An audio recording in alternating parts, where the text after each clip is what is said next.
Hello and welcome to a very special program. I'm Vishnu Shom. Now, whenever we think of our men and women in uniform, there's this assumption that they'll perform no matter what, whichever part of India they may be deployed in. But for a moment, I think it's important to think about some of the conditions that they work in and recognize the fact that as human beings, they face their own set of concerns. For starters, those in the CRPF, for example, work within a system of patriarchy in the past. They bear what they call a burden of patriarchy. This is a masculine system, a system that doesn't perhaps understand or recognize gender sensitivity. And this has an impact at all levels. The equation of jawans with their families, the equation of jawans with those who they serve, and the interpersonal skills of jawans as well. Now, in a program called Love You Zindagi, the CRPF is trying to correct or to improve many of these issues. It is a landmark program, perhaps the largest of its kind in the world. And the goal is clear. The emotional well-being of our jawans in the CRPF is essential in order for them to work effectively on the ground.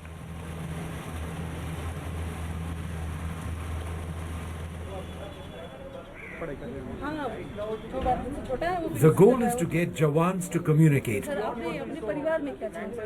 And it's not lip service, not at all.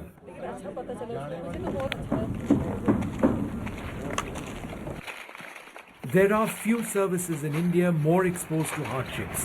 A CRPF jawan moves from Naxal-hit Chhattisgarh to anti-terror operations in Srinagar and then seamlessly to counter-insurgency missions in the northeast.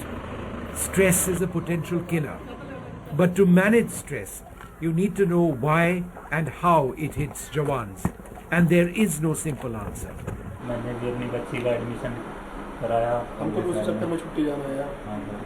Depression, post-traumatic stress disorder, and operating in a male-dominated system where the burden of patriarchy often means that relationships with spouses and children are fraught with tension. These all add up. Here, it's being fixed. Through this course, we want that Vinita is an assistant commandant in the CRPF and a master trainer, along with Javed Ali and Monica DS. When they aren't wielding an AK-47 to defend against terrorist attacks, they're working overtime to expose as many jawans as possible to the need to talk, to express, to deal with their mental well-being. These are not lectures, they are conversations, sometimes role plays or chopals, where jawans are told to talk to their colleagues, let out steam, you are not being judged. through this course, we want that people to understand that everything could be done by a mahila as well. Even your wife could do everything. Right. And you don't have to take the burden, all the burden on your shoulders. Right. As well as we are trying to show that we, mahila officer, being a lady officer here, being the mahila jawans here, we are doing all the duties done by the male counterparts here. The response will be different. Female, they have a reach out approach. Most of the times they will talk with the people. They will discuss their problems. Men don't. They feel it incompetency. They feel it that their autonomy is being destroyed if they think that we fail to do some work. तो चौपाल की initiative से ये हुआ है कि हफ्ते भर में जो भी चीज़ें उससे गुजरती है, कभी बच्चे का एडमिशन से वो परेशान है, कभी नेक्स्ट मंथ उसके बहन की शादी है और पैसे इकट्ठा करना है या मकान बनाना है या समटाइम्स ईयर उसको कोई इंजरी हो गई, उससे अगर वो कुछ मेंटली परेशान है, तो चौपाल ये एक ऐसी चीज़ रही है जिसमें उन्होंने आपस में उनका कम्युनिकेशन बढ़ा है. पहले लोगों ने बहुत झिझक महसूस की कि जो चीज़ उनके साथ हो रही है वो खुद को इमोशनली वीक नहीं दिखाना चाह रहे थे, तो वो एक्सप्रेस नहीं करते थे. तब आपके दिमाग में क्या विचार आएंगे? There's a reason why this is happening. In a Rajya Sabha statement, the government has said 680 personnel belonging to paramilitary forces have died by suicide in the last 6 years. Domestic problems, illness, and financial hardships are major contributory factors. Ultimately, the goal is to have a system where CRPF jawans are more sensitive, where there's a natural acceptance of the equality of the sexes, where there is a recognition that opening up conversations doesn't take away from masculinity, and where the relationship between a Jawan and his family is positive and enabling. Breaking gender stereotypes is often done through very innovative means. For example, role plays. Even the stoutest, hardiest male Jawans are sometimes told to play the role of women. The goal is very clear. Men and women can aspire to the same professional success. A Jawan with greater emotional equanimity is crucial for our security. Vishnu Shom for NDTV. This conversation is essential, and it's something which the CRPF is now doing in what is believed to be one of the largest such programs in the world. It's called Love You Zindagi, and to tell us a little bit about that, we've got the Inspector General of the CRP in Srinagar, Charu Sinha. Thanks, ma'am, very much for being with us. Gender, patriarchy and respect, three words which we were discussing before we started. You believe that in the CRPF in Telangana, where you were serving a few years back, these were three themes which were not being addressed, and they had a profound impact on the men that you worked with. How so? So in Telangana, when I was back with the state government, the main issue which we were facing in the police stations was that whenever a woman would come to a police station to complain, it was felt that our approach and our sensitivity towards her was lacking. So a couple of things were done. Reception counters were created in every police station with a woman heading those counters to be able to deal with women more sensitively. But there was still something lacking. We were really not up to the mark, and women were still not free enough to walk into a police station and talk about marital dispute, talk about violence, etc., etc. So we felt that that was not enough. So we reached out to an organization called People for Parity, based out of Delhi at that point of time, and had started having conversations with them about how we can make our men more sensitive towards women. We realized that for a man to be able to be more sensitive to a woman, he first needs to understand the dynamics of his relationship with his spouse better, and take a look at how gender has impacted him and his relationships at home first. So with the help of SP Mehbubnagar at that point of time, Rama Rajeshwari, we selected a pool of about 30 constables and sub-inspectors. Yeah. And they were taken through a series of gender workshops, gender conversations for about 4 months or so. Right. You know, before you carry on with that, one of the most interesting points you mentioned to me was that in a career lasting 35 to 40 years, these CRPF Jawans are away from home for 25 years. That's right. So the equation between them and the family often doesn't exist. It's often very superficial. Yes. And that leads to tension, all sorts of tensions, yes, which is what you're basically describing, yes, in what you have experienced perhaps. Yes. So just to retrace my steps a bit, what happened in Telangana was with the civil police, right, and that laid the foundation and gave me an idea of how I would like to work further with this. So when I joined the CRPF and came to Bihar sector and then now to Srinagar sector, yes, the first issue which we encountered was the impact of working for so many years in the force away from the families, and the breakdown in communication within a family when a constable goes home only 4 to 5 years on leave, and that's the only time he gets to spend with his family. There was a lot of let us say side effects of this kind of a relationship. So 25 years away from the family, in community living in barracks and not having the personal space to oneself definitely has its own issues. Sure. And therefore communication is at the heart of what you're trying to, yes, resolve or address. Yes. And that's not easy because there are issues of patriarchy associated with wanting to speak. A lot of the men wouldn't want to speak. They would be in denial, you know, about whether it's marital problems or interpersonal equations. How big a challenge is it to get them to open up? So the first issue which a man usually comes across is, and when we want to talk to him about his family, is that he would not open up. Right.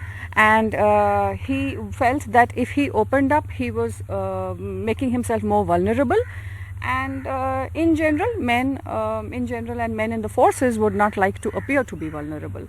So we started a program called Chaupal, which we wanted to initiate a culture of sharing, where the man only talks about what has happened in his home front, in his personal life in the last 1 week. So we do this once a week. The first 3 months, men usually take that much time to open up, but once 1 or 2 people start sharing, then that sets the pace, and then everybody chips in.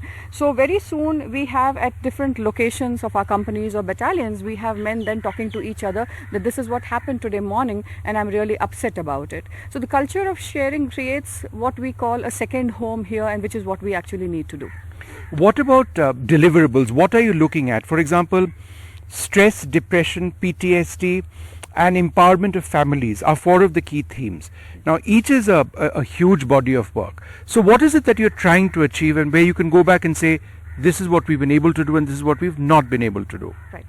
So stress, anxiety, depression and PTSD is something which any population anywhere across the world faces. And yes, when we talk about men in conflict theaters who are in the forces, it does, it's a little more exaggerated or exacerbated. So we wanted to aim at these 4 things, and we decided to introduce a global mental health assessment tool for that. So we kind of assessed the level of stress in every unit, stress, anxiety, depression and PTSD in every unit, because that will help us to do the impact measurement. It will help us to break down all these initiatives into a more tangible form.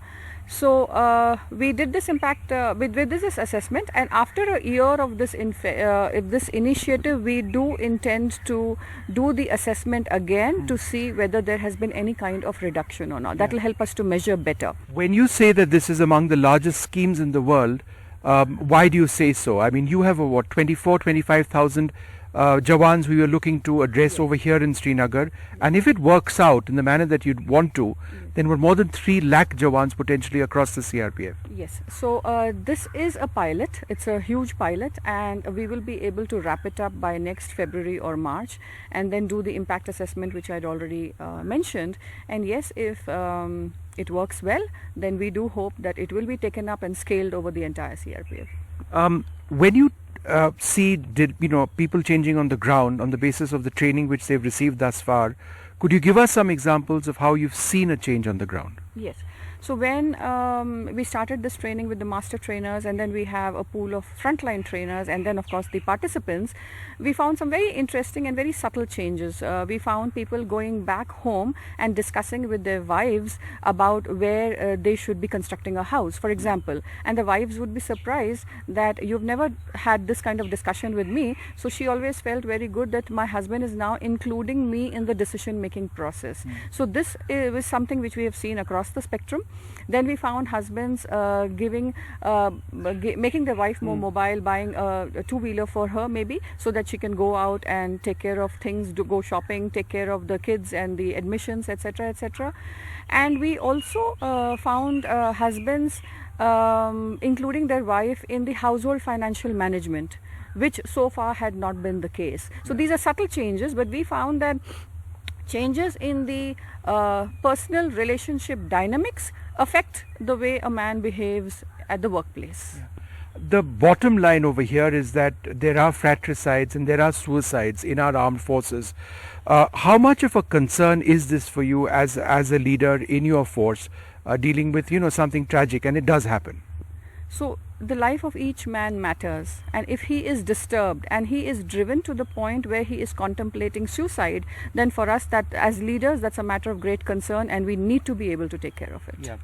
And one final question, as a woman officer yourself, working in this exceptionally macho surrounding, and talking about gender and talking about communication, I mean, how do people react? How do the men react to this? Do they see it as, oh, it's an order and I have to follow the order, which of course is the basis upon which you work? Or is there genuine increasing belief that, what you're saying makes a lot of sense?